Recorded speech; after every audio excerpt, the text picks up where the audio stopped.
warahmatullahi wabarakatuh. Selamat pagi teman-teman semua. Terima kasih kepada Ibu dosen pengampu mata kuliah layanan TK SD SMP SMA, yaitu Ibu Besti Nora Dwi Putri MPDN Kons. Terima kasih kepada Ibu yang telah memberikan kesempatan untuk kelompok 5 memaparkan hasil diskusi yang telah kami lakukan. Baiklah, saya di sini sebagai moderator. Saya di sini tidak sendiri, saya ditemani oleh rekan-rekan saya, yaitu Gita Suntiana dan saya sendiri. Untuk pemaparan materi pertama yang akan dipaparkan oleh saya sendiri.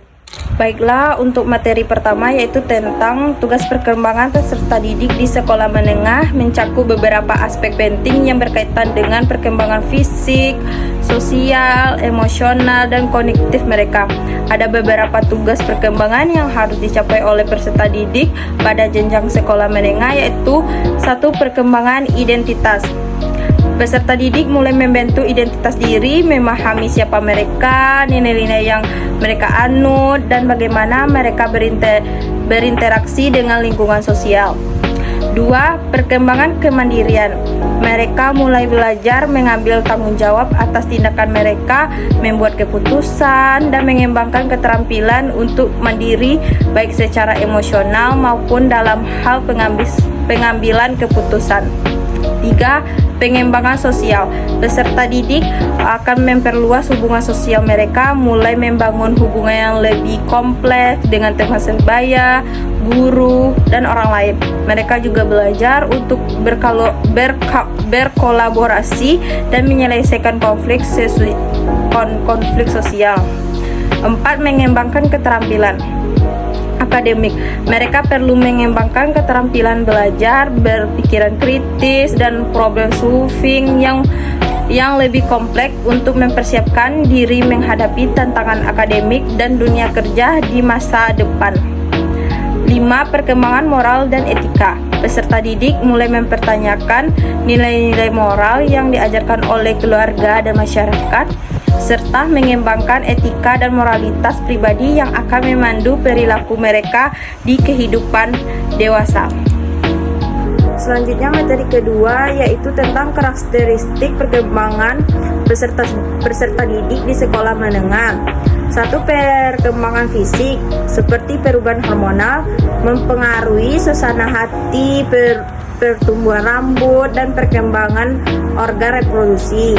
2. Perkembangan kognitif, seperti berpikir abstrak, mulai mampu berpikir secara logis, menganalisis, dan menyelesaikan masalah yang kompleks. 3. Perkembangan emosional, seperti fluktuasi emosi, suasana hati sering berubah-ubah dari senang menjadi sedih. 4. Perkembangan sosial, seperti ingin diterima dalam kompleks, memiliki dorongan yang kuat untuk bergaul dan diterima oleh teman sebaya. 5. Perkembangan moral dan etika, mulai mempertanyakan nilai-nilai yang diajarkan oleh orang tua. 6. Perkembangan identitas, seperti mencari jati diri, ekspresimen dengan berbagai peran dan identitas. 3. Membentuk identitas yang unik dan berbeda dari orang lain. Kebutuhan peserta didik di sekolah menengah, SMP dan SMA. Aspek yang mendukung perkembangan mereka baik secara akademis maupun non-akademis. Yang pertama yaitu kebutuhan fisik, nutrisi yang baik dan cukup. Yang kedua, olahraga dan aktivitas fisik untuk mendukung pertumbuhan dan kesehatan tubuh.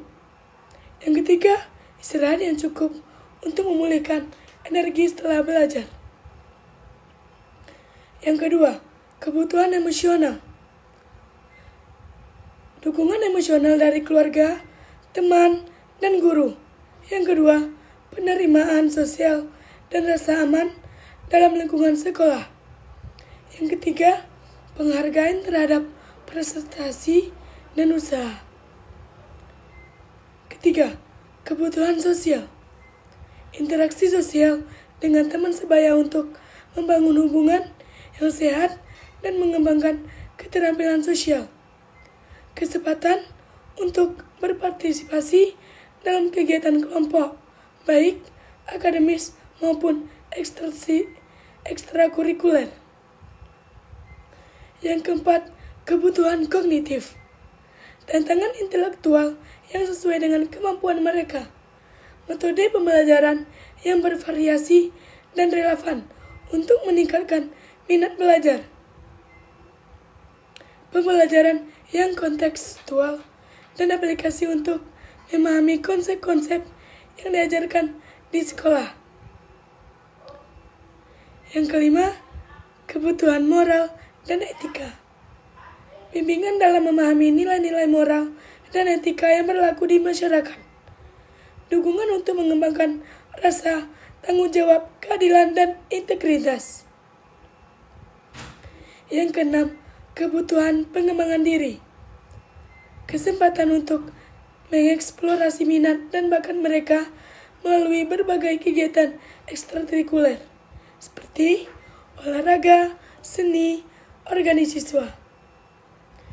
Bimbingan karir yang membantu mereka memahami potensi diri dan pilihan masa depan. Yang ketujuh yaitu kebutuhan pengelolaan diri. Yang pertama yaitu bimbingan dalam mengembangkan keterampilan manajemen waktu, pengaturan prioritas, dan disiplin diri. Terima kasih kepada Gita Suntiana. Baiklah, selanjutnya saya akan membacakan hasil kesimpulan dari materi yang telah kami paparkan, yaitu tentang perkembangan peserta didik di sekolah menengah. Secara keseluruhan, peserta didik di sekolah menengah berada dalam fase kritis perkembangan di mana mereka mengalami perubahan yang kompleks dan saling terkait dalam aspek fisik, emosional, sosial, dan kognitif. Mereka membutuhkan dukungan yang memadai dari lingkungan sekolah, keluarga, dan teman untuk membantu mereka tumbuh secara sehat dan seimbang. Baiklah, sampai di sini hasil diskusi kita pada pagi hari ini. Kalau ada kata-kata yang salah, mohon dimaafkan. Assalamualaikum warahmatullahi wabarakatuh.